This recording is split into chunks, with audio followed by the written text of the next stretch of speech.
Hey, today we're going to be talking about lesson 89, which is mixed numbers and improper fractions. Mixed numbers is something that we have been doing for a while. We've seen improper fractions before because we know that when we see an improper fraction, that means 7 divided by 4. But now we're going to see how it relates to mixed numbers and how we can turn our mixed number, which is a whole plus a fraction, into just one fraction using what we know about whole numbers. So, you should have already read through the new concept part of the lesson. These problems come from your lesson practice. Okay, so it's asking us to draw pictures to show that 1 3/4 is the same thing as 7/4. So when we see this whole number, this tells us how many whole circles we're going to need. Since we have just one whole circle, we are going to draw one circle. Okay, so one complete circle. And then we need an extra circle for our fraction of our mixed number. So we have 2 circles total because we have one whole number and then we have one fraction. Now, both of these circles are going to be split into whatever the denominator is. In both of these, our denominator is fourths. So I'm going to split in both of these circles into fourths. And it's important that you do both circles and show your work, okay? So for our first circle, we have 1 of our 1 3/4. So this means one whole circle has been filled in. So I'm going to fill in all 4 parts of the circle.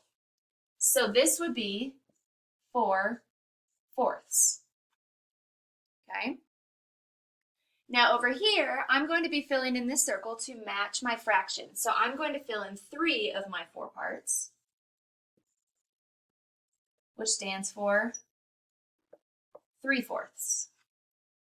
Now if I count up the total number of fourths that I have, I see that I have 4 fourths.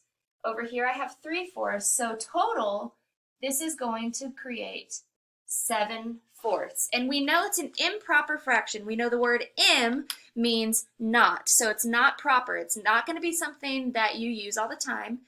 The way that we would use it is normally a mixed number. So an improper fraction is when it's not okay. The top number in a fraction, if you're trying to make a part, should never be larger than the bottom part of your fraction. So that's why it's called an improper fraction.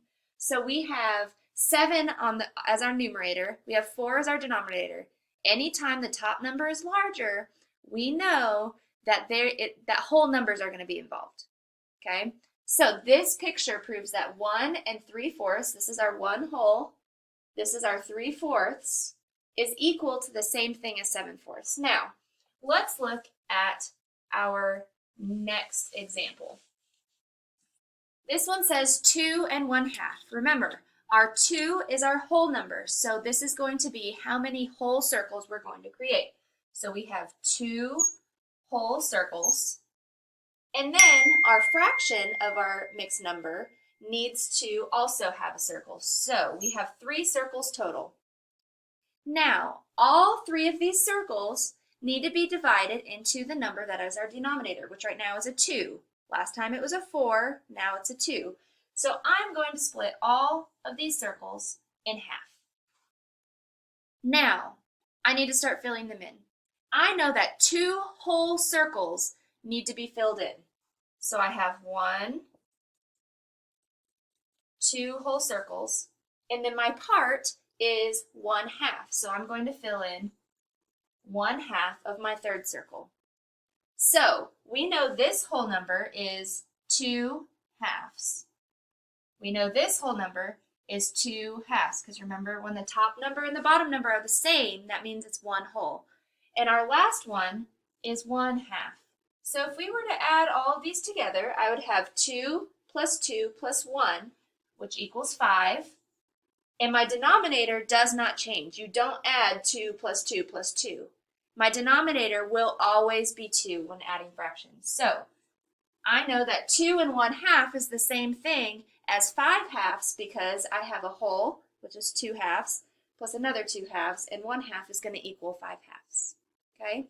You can try to, on your own, finish the third lesson practice problem. Have your parents check it following what we've talked about in the first two practice problems, and then complete number 1 through 30. Remember, in your book, you have your glossary you can go to, and you can always refer back to the lessons, which is in the parentheses right under each number.